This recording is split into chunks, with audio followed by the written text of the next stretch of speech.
한 우화가 있습니다. 닭과 개가 서로를 막 고발하면서 하늘의 달에게 가서 막 그 앞에서 다투었습니다. 먼저 개가 이야기를 합니다. 이 닭이 요즘 새벽에 울지를 않습니다. 이 직무유기입니다. 그러니까 닭이 이렇게 이야기합니다. 요즘은 시계, 핸드폰 알람, 모닝콜 같은 것이 있고, 또 제가 새벽에 막 울면 시끄럽다고 혹시라도 잡아먹을까봐 두렵습니다. 그러자 이제 이 닭도 가만히 있지 않고 개를 이제 고발합니다. 요즘 이 개가 짖지를 않습니다. 개는 나쁜 사람이 오면 열심히 짖어야 되지 않습니까? 하니까 이제 개가 또 이런 변명을 하는 거예요.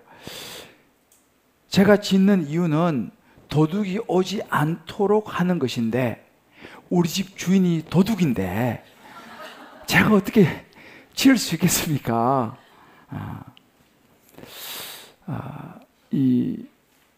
웃으면서 좀 찔리는 그런 이야기예요. 요즘 우리가 사는 이 세상은요, 도둑도 도둑인데 도둑을 잡는 사람도 도둑이라고 하는 이런 말이 정말 회자될 만큼 정직이 흔들리는 시대에 우리가 살고 있어요. 아유, 나는 뭐 정직하게 살기 때문에 뭐 그런 도둑질하고는 거리가 멀다라고 생각하시는 분도 아마 많을 것입니다. 그렇지만 정말 그럴까라는 거죠. 닭이 울지 않고 개가 짖지 않은 이유가 혹시 저와 여러분, 우리 안에도 있지 않은지 돌아볼 필요가 있다는 거예요. 그래서 오늘 이 본문은 벌써 이제 10계명, 8계명까지 왔습니다. 빠르죠? 오늘 8번째 계명, 도둑질하지 말라. 출애굽기 20장 15절 말씀입니다. 도둑질하지 말라. 훔치지 말라, 우리말로 그죠? You shall not steal. 그죠? 자, 그러면 어떤 것이 도둑질이냐는 거예요. 오늘 우리가 이 앞에 도둑질하지 말라라고 하는 이 말은 원래 히브리어로 가나브라고 한다는데, 어떤 그 물건만 이렇게 훔치는 것이 아니라 사람이나 동물이나 모든 소유에 대한 대상으로 폭넓은 개념입니다. 이게 도둑질하지 말라. 쉽게 말하면 다른 사람의 자유를 빼앗아 노예로 만드는, 우리 말하면 유괴, 뭐 인신매매, 뭐 이런 것들부터 시작해서 또 짐승, 돈, 물건, 시간, 이런 자기 것이 아닌 것을 마치 자기 것인 것처럼 취하는 모든 행위가 도둑질이다 라고 성경은 우리에게 이야기를 합니다. 그러면 이 도둑질하지 말라라고 하는 이 계명, 이 8계명의 뿌리는 단순히 뭘 훔치는 절도 정도가 아니라 이 소유에 대해서 하나님께서 세워놓으신 창조의 질서를 무너뜨리는 것이다 하는 것입니다. 여러분, 창세기 2장 15절에 이런 말씀이 있어요.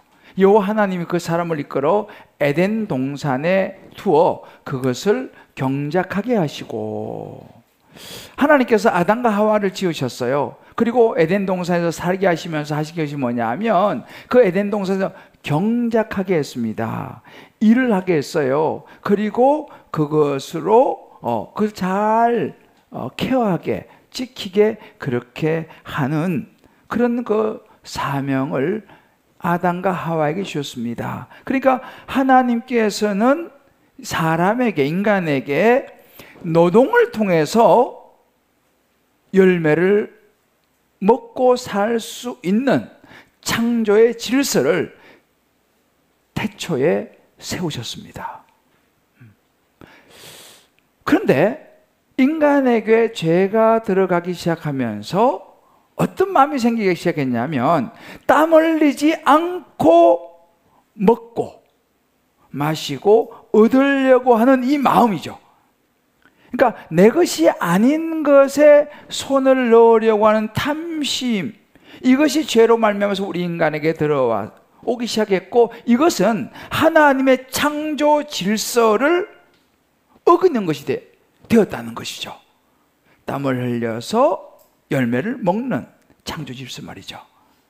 자, 그렇다면 우리가 이 도둑질에 대해서 어디 가게를 털고 검을 트는 어떤 강도라든지 어떤 소매치기라든지 이런 사람, 이런 것만을 말하는 것인가 라고 했을 때 그렇지 않다는 거예요. 말씀드린 것처럼 성경은 도둑질을 남의 것을 무단으로 취하는 모든 행위, 그 대상이 돈이 될 수도 있고 시간이 될 수도 있고 남의 평판이 될 수도 있고 어떤 공정함이 될 수도 있고 그런 거 상관없이 그 모든 것이 사실은 남의 것을 무단으로 취했다면 도둑질에 해당된다라는 것입니다. 그래서 저는 오늘 이 말씀 8계명을 통해서 다시 한번 하나님의 이 말씀 앞에서 우리가 예수 믿는 그리스도인으로서 말씀 앞에 우리 자신을 한번 돌아보았으면 좋겠습니다.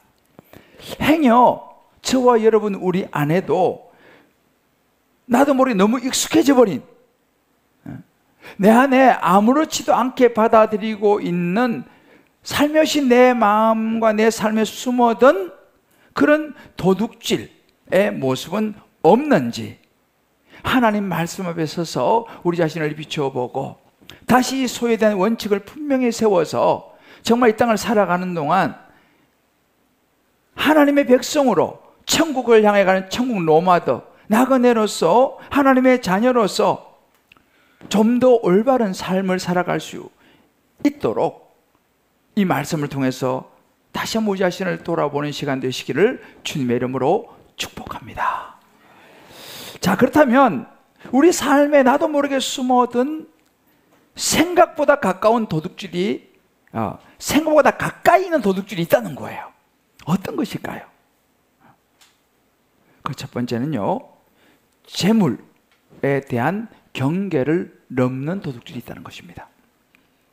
여러분 알다시피 현대 사회에는 돈이, 이 재물, 이것이 아주 절대적입니다. 돈이면 귀신도 부리는 세상이다 라는 말이 있죠. 근데 옛날에 이런 말이 있어요. 주인 없는 돈은 없다.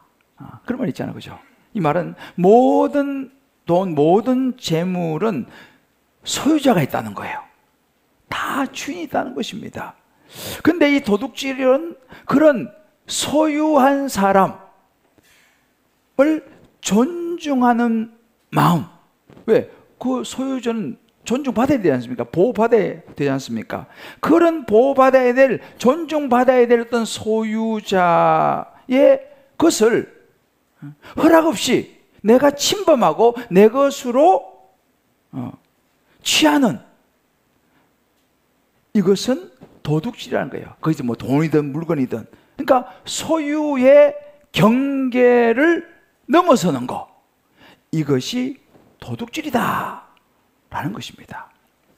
요즘은 이제 좀 그런 것이 이제 별로 그런 게 없지만 좀 옛날에는요, 이렇게 집에 이렇게 보면 대한항공 적혀 있는 담요가 하나씩 있어요. 이게 가볍고 따뜻하고 그건 항공사 소유물이잖아요. 심지어 선교여행 갔다 오면서도 하나 써 이렇게. 요즘 또 호텔 같은 데 가면 스푼이라든지 이런 여러 가지 용품들, 심지어 커피 포트까지 또 이렇게 해도 그런 경우도 예전에는 종종 있었던 것 같습니다. 요즘은 이제 이게 흔하죠. 대중 목욕탕. 또 얘기 들어보면 이 타올이 많이 없어진다는 거예요. 특히 여탕. 우리가 직장 생활하면 사소한 거지만 또 사무용품 같은 거. 우리가 나라에 있는 세금도 마찬가지입니다. 지금 아까 보니까 홈택스 이게 이제 기분 영수증이 이제 나라에서 법을 새로 만드는 모양이에요. 저는 들어도 무슨 말인지 잘 모르겠는데 정당에 내야 될 세금을 정직하게 내지 않는 거.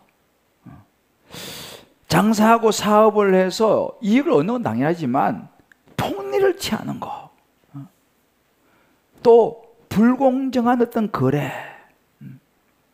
뭐 흔히 말하는 뭐 절도, 뭐 사기, 뭐 이런 것들, 이게 가만히 보면요, 다른 사람의 재산에 대하여 존중하지 않는 거예요. 왜? 그건 소유자를 보호하고 인정을 해줘야 되는데, 존중을 해줘야 되는데, 이런 식으로 정당한 방법이 아니라 이 재물에 대한 지나친 집착으로 여러 가지 수단과 방법을 가리지 않고 내 것으로 취하려고 하는 이런 행동은 오늘 성경이 말하는 8계명 도둑질하지 말라에 포함된다라고 성경이 이야기를 해요. 뭐 이외에도 사실 많죠. 근데 우리가 재물에 있어서 놓치지 말아야 할 중요한 한 가지가 있어요. 여러분, 예를 들어서 집을 사고 판다든지 뭐 이렇게 뭐 전세를 한다 이런 거 하면은 일단은 뭐를 떼봅니까? 동사무소 가서. 그렇죠. 등기부등본을 떼워요. 그거 보면은 소유주가 딱 나와 있어요. 그죠? 어떨 때는 혹시라도 사기를 또 하려고 하는 사람이 있을 모르니까 다 우리 떼보지 않습니까? 자기 집이라고 막 했는데 떠보니까 아닌 집도 있고. 하여튼 요즘 세상이 참 험합니다. 근데 적어도 거기 보면 소유주가 딱 나와 있어요. 정확히 알 수 있습니다. 우리도 마찬가지예요. 우리가 살아가면서 가지고 있는 우리 모든 소유에 대한 원천적인 소유권은 어디 있느냐? 이 하나님 나라의 하나님의 창조 질서를 따라서 등기부등본을 떼보면요, 어떻게 나와 있냐면 시편 24편 1절에 이렇게 말합니다. 땅과 거기에 충만한 것과 세계와 그 가운데 사는 자들은 다 누구 것이라고요? 여호와의 것이다. 하나님 나라의 등기부등본을 딱 떼보면 하나님의 것이다 라고 딱 소유주가 나와 있다 이 말이죠. 신명기 8장 17절로 18절에 이런 구절이 있습니다. 그러나 내가 마음에 이르기를 내 능력과 내 손의 힘으로 내가 이 재물을 다 얻었다. 내 힘과 내 능력으로 내가 이렇게 사단을 이루었다 라고 말할 것이라. 내 하나님 여호와를 기억하라. 그가 내게 재물 얻을 능력을 주셨습니다. 그런 능력을, 재물을 얻게 하신 능력을 준 것도 사실 내가 잘해서 그런 것 같지만 하나님이 주신 것이라는 거예요. 그렇게 보면 우리가 가지고 있는 모든 재물은 인간 내 것이 아니라 하나님의 것이라는 거예요. 그래서 근데 내가 그것을 마치 내가 다 소유하고 있고 내가 이러고 저러고 뭐 내 거니까 내 마음대로 이렇게 저러고 하지만 사실은 내가 가진 모든 소유의 주인은 하나님이시다라고 분명히 성경이 이야기를 하고 있어요. 어떻게 할 수 있냐고요? 우리는요, 세상을 떠날 때는 아무것도 가져가지를 못해요. 태어날 때 벌거벗고 나왔다라고 우리 전도서요 말씀하고 있죠. 여러분, 세상 태어날 때 뭐 가지고 태어난 사람 있습니까? 없잖아요. 그러니까 세상에 내가 많은 것을 가지고 살았다 하더라도 사실은 사는 동안 그건 하나님의 것인데 내가 사용한 것이지 내 것은 아니다는 거예요. 그렇기 때문에 다 두고 가야 된다라는 것이 소유에 대한 정확한 정의요 소유권입니다. 자, 이렇게 보면 우리가 가지고 있는 모든 것은 누구 것입니까? 별로 기분이 안 좋지 않으시고 벌써. 그죠? 근데 하나님의 것이에요. 하나도 못 가져갑니다. 자, 옆에 분에게 한번 이야기해줘요. 기분이 안 좋지만 우리가 가진 모든 것은 하나님의 것이네요. 착각해서는 안 됩니다. 한 푼도 못 가져갑니다. 한 푼도 못 가져가요. 내 것이면 가져갈 수 있어야지 않습니까? 그런데 우리가 하나님의 것을 내가 내 것이라고 착각하고 내가 침범하는 이것은 도둑질이야 이 말이에요. 그런 도둑질 하지 마라라고 말씀하시는 것입니다. 자, 그 대표적인 것이 우리가 하나님의 것을 도둑질하는 대표적인 것이 뭔지 아세요? 예레미야 27장 30절 이렇게 말합니다. 그 땅의 10분의 1, 곧 그 땅의 곡식이나 나무의 열매는 그 10분의 1은 누구 것이라고요?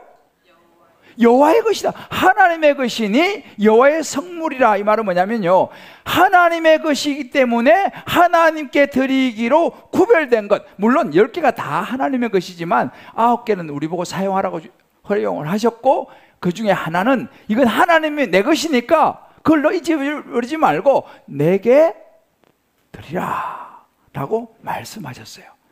11조는 10분의 1이죠. 하나님의 것이다. 말라기 3장 8절에는 더 클리어하게 얘기합니다. 사람이 어찌 하나님의 것을 도둑질 하겠느냐? 그러나 너희는 나의 것을 도둑질을 하고도 말하기를 우리가 어떻게 주의 것을 도둑질했습니까? 라고 하는도다. 우리 그러잖아요. 제가 언제 하나님 것 도둑질했습니까? 이는 곧 11조와 봉헌물이다. 너가 11조를 내 것인데 드리지 않은 것, 그거 도둑질이야 라고 분명히 말씀하시는 거예요. 그러니까 여러분, 쉽게 말하면 이런 것입니다. 온전한 11조를 드리지 않는 것은 하나님의 것을 훔치는 것이다. 내게 온 수입은 다 하나님으로부터 왔는데 그것을 인정하는 것이 11조라는 거예요. 그런데 그 11조를 내가 드리지 않는다, 그건 하나님의 것을 내가 손을 댄다는 거예요. 그럼 하나님의 것을 내가 손을 댄다는 것은 다른 건 얼마든지 손을 댈 수 있다는 것이고 모든 것을 자기 마음대로 하려고 하는 거예요. 그게 도둑질이라는 거죠. 자, 우리 옆에 이렇게 얘기합시다. 옛날 말이죠. 바늘 도둑이 소독됩니다. 바늘 도둑이 소독되는 거예요. 11조 그 정도? 그렇게 시작하면 하나님의 것을 내가 얼마든지 침범할 수 있다는 사실이에요. 자, 생각보다 가까이 있는 도둑질의 두 번째는요, 시간의 도둑질입니다. 시간. 태초에 하나님의 천지를 창조하시면서 이 카이로스의 시간, 이 시간은 하나님의 것이에요. 하나님이 창조하셨어요. 이 하나님이 창조한 이 시간 속에서 하나님께서 그 시간을 정확하게 구분한 부분이 있습니다. 우리가 지난주에 출애굽기 20장 8절 말씀 보게 되면 이렇게 말씀하십니다. 안식일을 기억해서 거룩하게 지키라. 안식일은 나를 예배하는 여호와의 성일이다. 이렇게 말씀했어요. 자, 하나님께서 우리에게 많은 시간을 주셨어요. 그 중에 안식일, 주일, 예배를 드리는 것은 그건 내 시간이니까 그건 내게 드리라라고 말씀하셨어요. 그런데 우리가 주일 예배를 제대로 드리지 않고 주일을 갖다가 내가 하고 싶은 대로 다 사용해 버린다면 그것은 주일을 훔치는 거예요. 그건 하나님의 시간을 내가 훔치는 도둑질이라 이 말입니다. 주님께 그렇게 말씀하시는 거예요.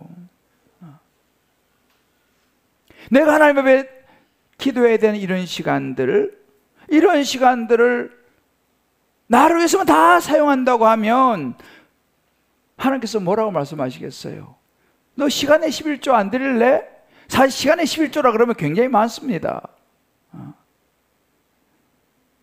우리가 168시간에 11조는 몇 시간입니까?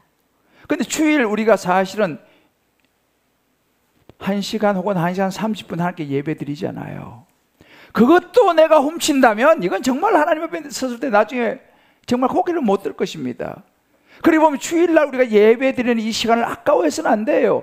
교회 오는 시간, 가는 시간, 그것도 예배 시간입니다. 오는 시간, 가는 시간을 아까워해서는 안 돼요. 왜? 하나님께 우리에게 많은 시간을 주셨는데 그 교회 가는 시간 아까워서, 오는 시간 아까워서, 그건 시간을 훔치는 거죠. 주일날 봉사 1시간 하는 거 그거 아까워가지고 내가 오늘 아까 보니까 중등부 그 반주자를 구하는 광고를 제가 봤어요.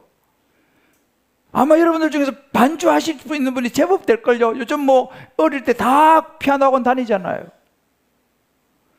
하나님이 그런 재능을 주셨는데 우리 성도들이 많은데 중등부에 반주자 한 명이 없다는 것은 이거는 누군가는 하나님의 재능을 훔치고 있다 이 말이죠. 하나님이 그 하나님을 섬기라고 재능을 주시고 했는데 그거를 안 한다는 것은 하나님 보실 때에 얼마나 섭섭하겠습니까? 그것도 하나님의 재능을 훔치는 거예요. 중등부 반주자가 매어 터질 줄 믿습니다. 여러분, 시간의 도둑질에 또 하나 중요한 개념이 있습니다. 골로새 3장 23절에 보면 무슨 일을 하든지 마음을 다하여 죽게 하듯 하고 사람에게 하지 말라 그랬어요. 우리가 직장 생활 하지 않습니까? 여기 뭐 직장인들이 많이 계시는데, 여러분 직장 생활에서도 잘 알아야 되는 것이 뭐냐면, 교회 일만 아니라 무슨 일, 직장 일도 마찬가지입니다. 내가 사람에게 하도록 할 게 아니라 하나님께 하도 돼야 된다라는 것입니다. 쉽게 말하면 우리가 어디 직장 일을 하면 거기서 우리는 얼마 만에 보수를 받고 얼마 동안, 몇 시간 동안은 일을 하는 계약을 맺는 거예요. 그런데 그 계약을 맺어놓고 그만큼 일을 하지 않는다. 조금 늦게 출근하고 조금 일찍 퇴근한다든지, 아니면 뭐 점심시간을 뭐 조금 더 뭐 길게 가진다든지, 근무 시간에 그냥 뭐 인터넷을 한다든지, 인터넷 뭐 서핑을 한다든지, 뭐 근무 시간에 뭐 다른 뭐 문자로 개인적인 일을 본다. 내가 할 수 있는 최선을 다하지 않는다. 직장에서도 적당하게 때운다. 여러분, 이것은 도둑질입니다. 근무 시간을 도둑질하는 거예요. 약속 시간을 안 지키는 거, 이것도 도둑질입니다. 왜냐하면 다른 사람의 시간을 그만큼 허비시키는 거예요. 내가 약속을 안 지키면. 여러분, 시간을 낭비하는 거, 이거 하나님 주권을 무시하는 거예요. 에베소 5장 15절에 말합니다. 세월을 아끼라 때가 악하니라. 우리는 시간을 아껴야 되는 거예요. 범사에, 전도 3장 1절에 범사에 기한이 있고 천한만사 다 때가 있는 거예요. 하나님 앞에 예배드릴 때가 있고 기도할 때가 있는 것입니다. 할렐루야. 주일은 하나님의 날이에요. 우리가 훔치면 안 돼요. 기도의 시간. 제가 이제 아까 광고가 그 부분이 좀 빠진 것 같은데, 내일부터 내일 모레 7월 1일부터 우리 교회가 교회와 가정을 위한 21일 다니엘 기도회를 시작합니다. 밤 9시부터 9시 30분까지 줌으로. 여러분 다 참여했으면 좋겠어요. 그래서 정말 우리가 이 30분의 기도 시간을 통해서 하나님 앞에 우리 시간을 드렸으면 좋겠어요. 지금 여러분, 아직 우리 교회가 기도해야 될 때입니다. 또 우리 가정 자녀를 위해서 기도해야 될 때예요. 하나님을 찾아야 될 때입니다. 우리 교회도 여러분 알다시피 이제 지금 비전센터가 잘 정리되면 이제 이 자리에 다음 세대 교육 공간을 위해서 잘 이 건물을 리모델링을 정말 해서 다음 세대가 마음껏 예배할 수 있는 공간을 만들려고 해요. 그리고 옆에 있는 주차장을 파서 거기다가 우리 예배 공간을 넣으려고 우리가 지금 기도하고 계획하고 있어요. 근데 그냥 되는 건 아니에요. 우리 기도를 많이 해야 돼요. 저 비전센터가 빨리 잘 또 정리되고, 그래서 이것을 시작할 수 있도록 이제 우리가 한 달 동안 열심히 기도하려고 해요. 그리고 우리 가정 자녀들을 위해서 여러분 각자 기도 제목 있지 않습니까? 기도하려고 해요. 다 줌으로 참여했으면 좋겠습니다. 시간을 하나님께 드리는 거죠. 할렐루야. 함께 동참하시기를 주님의 이름으로 권면합니다. 시간의 도둑질. 세 번째는요, 공정함을 무너뜨리는 것도 도둑질이에요. 예를 들어서 우리가 장사를 한다, 사업을 한다. 그런데 해당하는 만큼 임금을 안 준다든지, 일한 만큼 안 준다든지, 아니면 또 물건을 팔면서 그 가격만큼 물건을 주지 않는다든지, 이런 것들이죠. 그리고 구약성에 보면, 레위 19장에 보면 공정한 저울, 공평한 추, 공평한 에바, 공평한 흰, 이런 이야기를 합니다. 이게 뭐냐면요, 부당 이득을 취해서는 안 된다는 거예요. 폭리를 취해서는 안 된다는 거예요. 오너는 오너대로, 또 거기서 일하는 사람, 일하는 사람들대로 다 마찬가지예요. 그리고 보면 우리가 있잖아요, 어떤 과장 광고로 사람을 이렇게 유혹하는 거, 과다한 마케팅으로 사람들이 막 물건을 구입하게 하는 거, 이것도 사실은 도둑질이에요. 뇌물을 주고 어떤 일을 하는 거. 예를 들어 요즘도 우리 사회에 그런 게 있지 않습니까? 이렇게 저렇게 막 해가지고 자기 자녀를 학교에, 대학에, 어디 좋은데 입학을 시키는 거예요. 그러면 여러분 어떻게 합니까? 그 자리에 정당하게 그 학교에 들어갈 학생이 못 들어가는 거 아니에요. 그게 도둑질인 것입니다. 다른 사람의 권리를 뇌물이나 이런 여러 가지 것으로 빼앗는 거, 그게 도둑질이라는 거죠. 이런 경우도 있습니다. 수입보다 지출이 많은 사람이 있어요. 그래가지고 빚을 잡고 줘. 그래 주변 사람들 너무 힘들게 해요. 이것도 도둑질입니다. 심지어 이런저런 일을 해서 빚을 져요. 그리고 그 빚을 안 갚아. 그래서 그 돈 빌려준 사람이 그 돈을 써야 되는데, 자기를 활용을 해야 되는데 그렇게 하지 못하도록 그 빌려준 사람의 돈을 사용할 기회를 빼앗는 거, 그거 도둑질인 거예요. 로마서 13장 8절 이렇게 말합니다. 피차 사랑의 빚 외에는 아무 빚도 지지 말라 그랬습니다. 정말 우리가 이웃을 사랑한다면 할 수 있으면 열심히 최선을 다해서 빚을 갚아야 됩니다. 물론 피치 못해서 어려운 사람도 있지만, 빚을 안 갚고 자기는 그냥 살아가는 이 사람도 가끔 보이는 것 같아요. 그건 아니에요. 그건 도둑질입니다.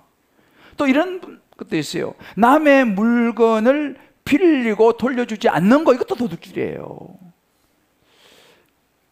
저도 옛날에 그런 적이 있었던 것 같은데, 도서관에 책 빌리고 안 갖다 주는 경우,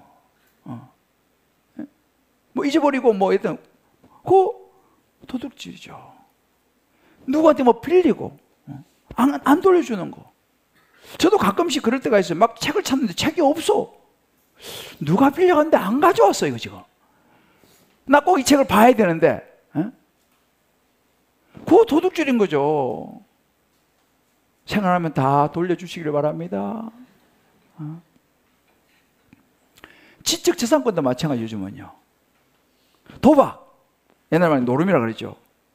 여러분, 도박은요 정당한 일의 대가로 돈을 받는 게 아니에요.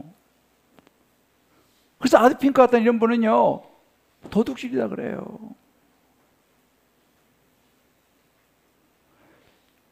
또 다른 사람이 도둑질을 하는 것을 눈 감아주는 거, 그것도 간접적인 도둑질이에요.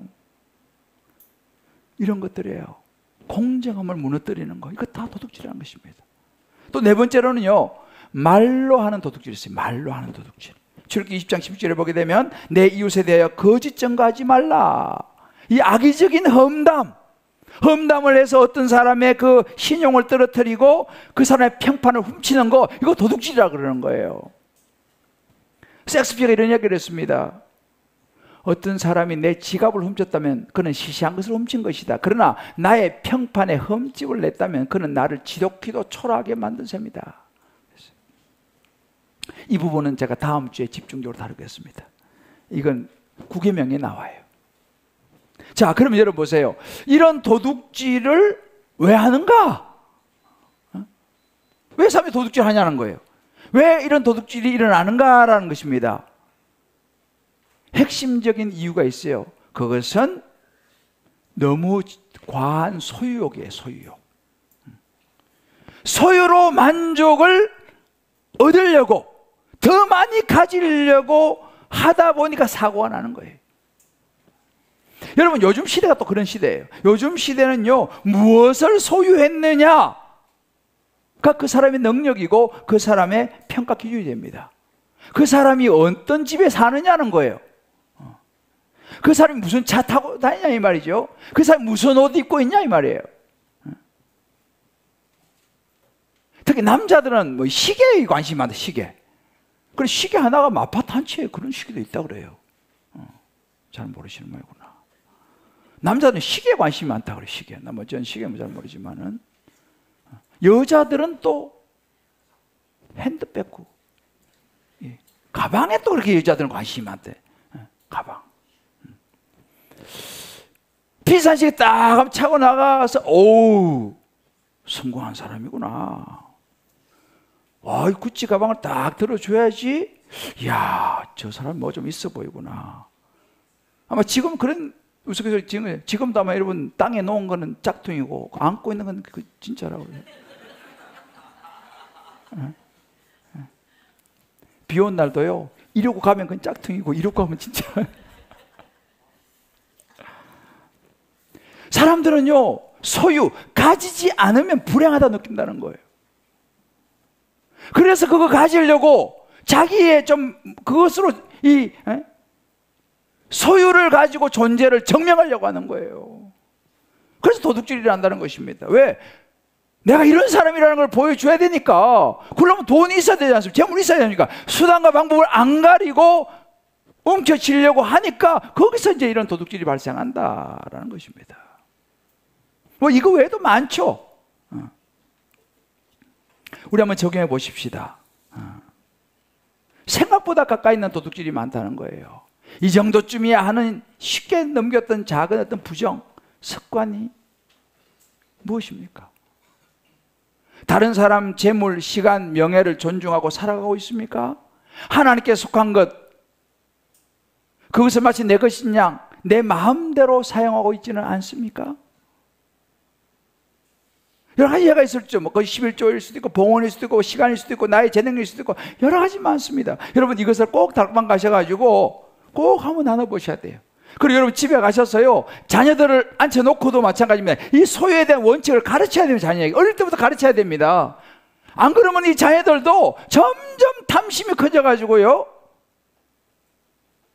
이런저런 종류의 도둑질을 할 가능성이 많다는 거예요. 그래서 어려도, 그래서 이 10계명은요, 사실 우리 다음 세대 아이들 다 알아야 되는 너무나 중요한 계명들이에요. 그래서 집에서도 이런 걸 좀 나누시고, 다락방 가서 꼭 나눠보셔야 합니다. 아니면 혼자라도요, 놓고 정말 말씀에 내 자신을 돌아볼 필요가 있어요. 자, 그러면 이런 도둑질의 유혹을 넘어서야 하지 않습니까? 이거 넘어가면 안 되죠. 도둑질의 유혹을 넘어서기 위해서는 우리가 어떻게 해야 되냐는 거예요. 이게 우리가 마음에 새겨야 될 부분입니다. 첫 번째는요, 성실하게 살아가야 합니다. 요즘은 여러분, 나도 이 시대 분위기가 땀을 흘리기보다는 한방 그냥 대박 터뜨려가지고 성공하기를 원하는 그런 시대예요. 제가 영등포 지난번에 한번 무슨 일 때문에 갔는데, 영등포 옆에 가니까요, 로또 뭐 당첨된 집 해가지고 막 엄청 거기 붙어놔도, 거기 뭐 엄청 그 집에서 산 사람이 많이 당첨이 됐나 봐요. 막 줄을 선대 거기에. 아, 거기구나, 가야겠다. 또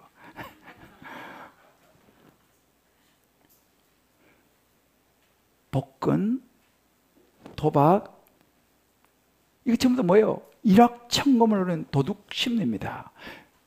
이번에 그 오징어 게임 3가 나왔다고 그래요. 그죠? 다들 뭐 기도하시니까 잘 모르시겠지만, 저도 아직 보지 못했지만, 오징어 게임 3, 오징어 게임 뭡니까?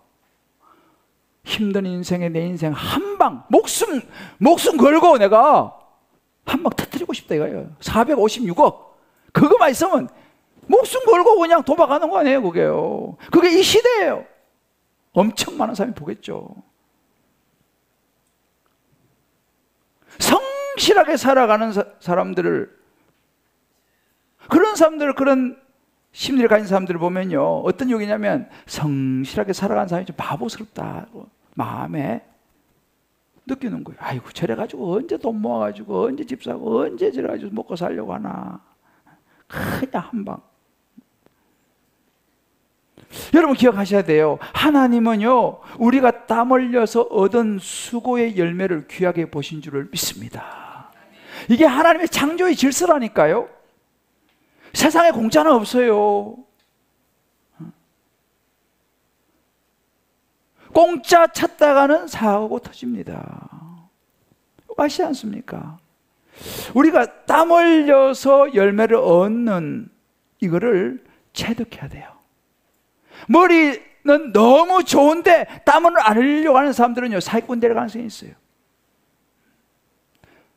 조금 부족해도 꾸준히 정직하게 일하는 사람이 결국 빛이 납니다. 우리 자녀들에게도 이걸 가르쳐야 되는 거예요.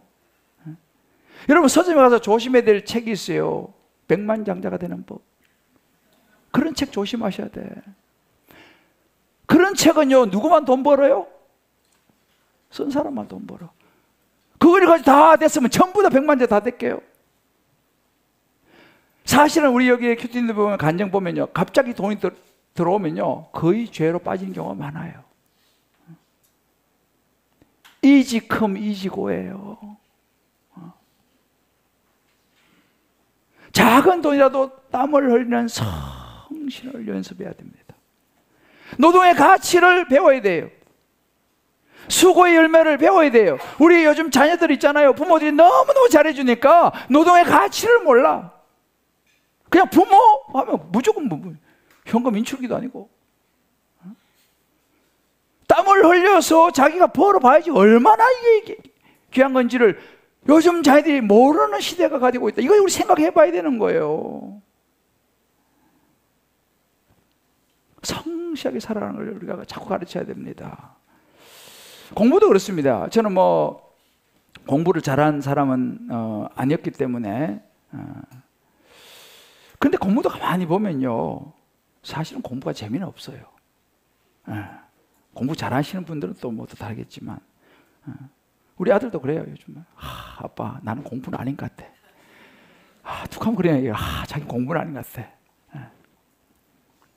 여러분, 공부는 그렇게 재밌는 것 같지는 않아요. 그런데 성실을 익히는 훈련이에요. 공부 성실을. 물론 이러세요. 성실, 정직이 항상 좋은 결과를 가져오는 건 아니에요. 일한 만큼 돈을 못 벌 수도 있어요. 공부한 만큼 성적이 안 나올 수도 있어요. 그러나 여러분 알아야 됩니다. 성실과 정직함은 결국은 승리한다는 것은 하나님의 법칙이에요. 할렐루야. 수업도 제대로 안 들은 학생이 점수 잘 받으려고 하면요, 그건 또 작은 도둑질이에요. 성경은요, 게으름에 대해서 경고합니다. 잠언 10장 4절 이렇게 말해요. 손을 게으르게 놀린 자는 강하게 된다는 거예요. 손이 부지런한 자는 부하게 된다. 성경 원래 그렇습니다. 데살로니가 3장 10절 말합니다. 일하기 싫어하거든 먹지도 말라. 먹지도 말라. 근데 집에 뭐 냉장고 이런 거 먹을 게 많아. 요즘 애들은 이해를 잘 못해, 이런 구절들은요. 너무너무 중요합니다. 이렇게 가르쳐야 됩니다. 여러분 성경에 보세요. 다윗은요, 형들은 다 불려가가지고 왕 후보로 올라갔지만 그 불름도 받지 못한 들판에서 양을 치던 평범한 목동이었어요.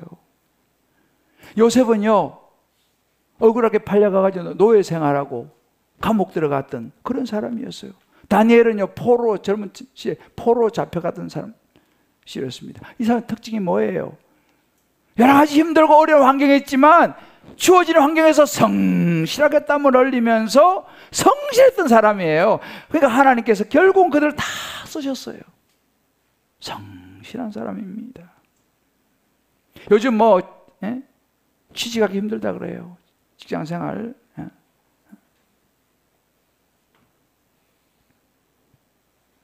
이제 우리 아들도 좀 있으면 졸업하면 이제 취준생이 되는데 걱정을 많이 하더라고요. 요즘 대기업에서 사람들 몇 명 뽑지도 않고 취직이 힘들어요. 그런데 있잖아요, 사람도 안 뽑고 뽑는 것이 일할 데가 없는데 또 오너들은 그렇게 얘기해요. 아이고 사람이 없대. 뽑을 사람이 없대. 아니 사람은 많은데 취업을 찾는 사람은 많은데 또 뽑는 사람은 또 뽑을 사람이 없다는 거예요. 이게 무슨 말이겠습니까? 아마 여러분들도 여기서 이제 이렇게 사람들을 같이 이렇게 일을 하시는 분들도 이렇게 상사 자리에 있는 분들도 아시겠습니다만, 사실 일을 시켜보면요, 마음에 드는 사람이 많지 않아요. 다들 쉬운 것만 찾는 거예요. 요즘 직장들도 전부 다 꿀직장, 하여튼 좀 일은 조금 하고 월급은 많이 받는 직장. 그래서 그걸 신이 내린 직장이라고 하더만요. 신이 내린 직장을 찾는 거예요. 근데 어떤 사람은 그런 직장을 찾는데 신도 아직 찾지 못한 직장을 찾는 사람이 있다. 신도 아직 찾지 못한 직장을 찾는 사람들이 있다는 거야. 우리 정말 성실해야 됩니다. 조금이라도 일찍 나가서 일을 한번 해보십시오. 남들이 싫어하는 일들 한번 해보십시오.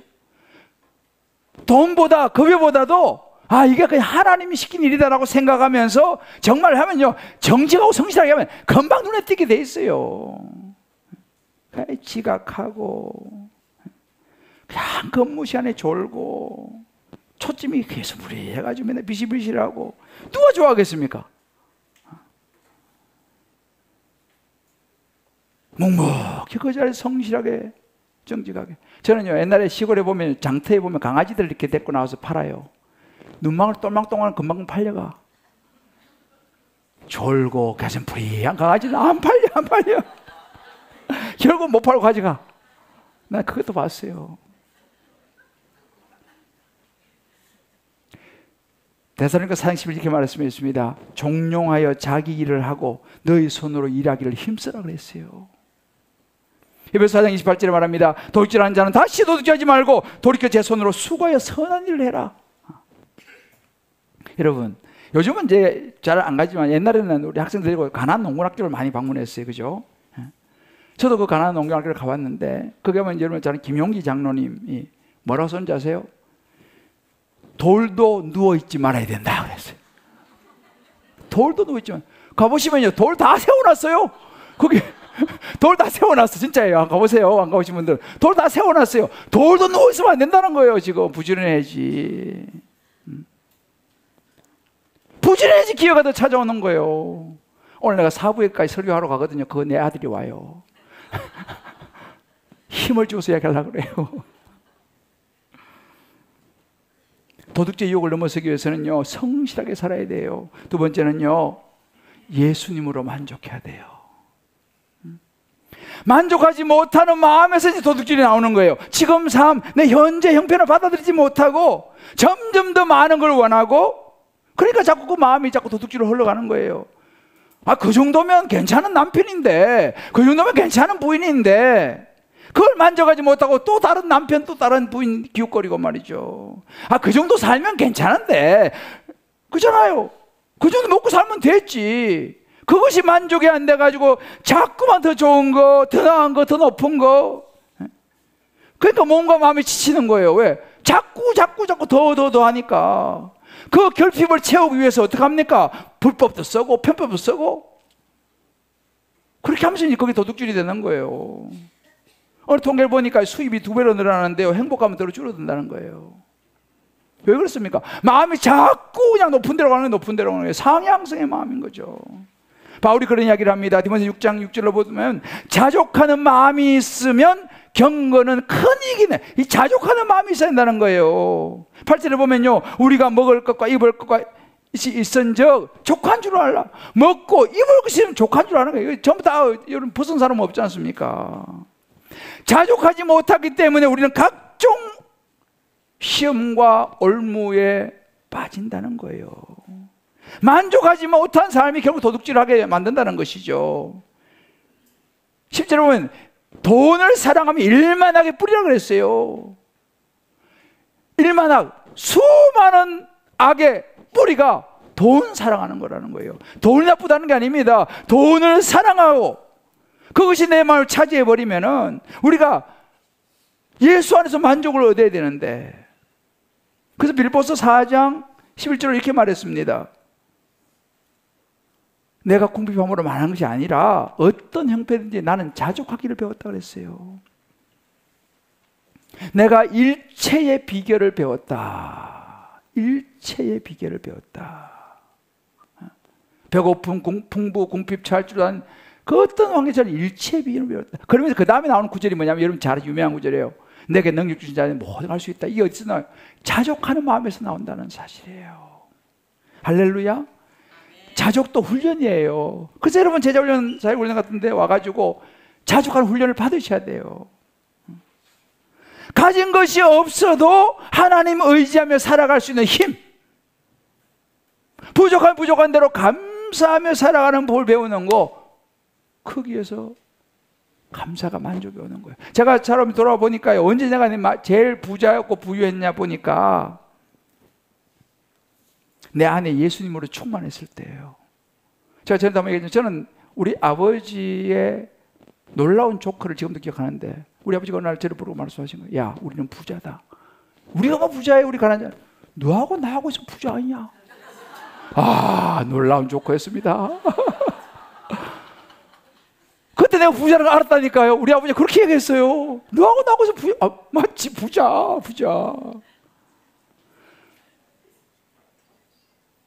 부자죠? 예? 네? 저승 그죠? 아들 있잖아요. 부자. 진짜 예수가 내 안에 있을 때 정말 내 마음이 부유하더라고요. 감사가 넘치더라니까요. 내가 나 같은 죄인을 예수님 십자가에서 죽으심으로 구원하셨다는 그 구원의 은혜 생각하면요, 감사합니다. 오늘 우리 간증하셨잖아요. 구원의 은혜 생각하면요, 진짜 부자죠. 11조도 사실은 그런 맥락에서 신앙 고백인 거죠. 하나님 주신 것을 내가 만족하겠습니다. 여러분, 삭개오 아시죠?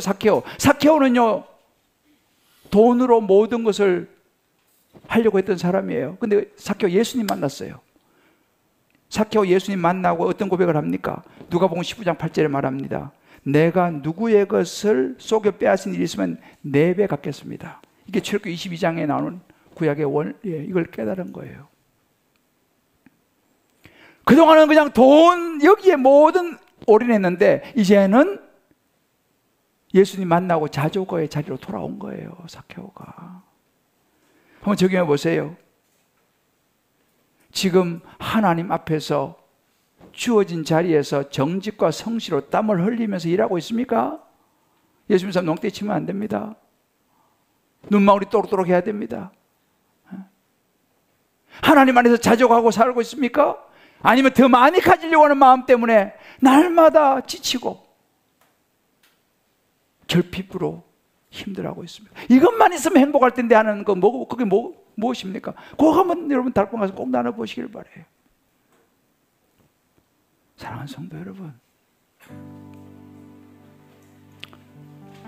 더 많이 가지는 것이 성공이 아니라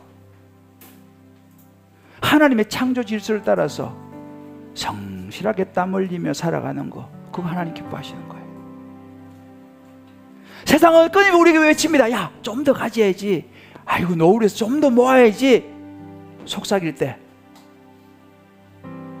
우리 이렇게 외칩시다. 자, 손 가슴에 얹어보세요. 나는 예수로 만족합니다. 하나님이 주신 것으로 족합니다. 할렐루야. 이렇게 선포하시길 바래요. 우리 다시 결단했으면 좋겠어요. 소유가 아니라 존재로 살기에 원합니다. 정직하게 살기를 원합니다. 예수 안에서 만족하기를 원합니다. 우리는 소유의 노예가 되면 안 돼요. 하나님의 자녀로 살아야지.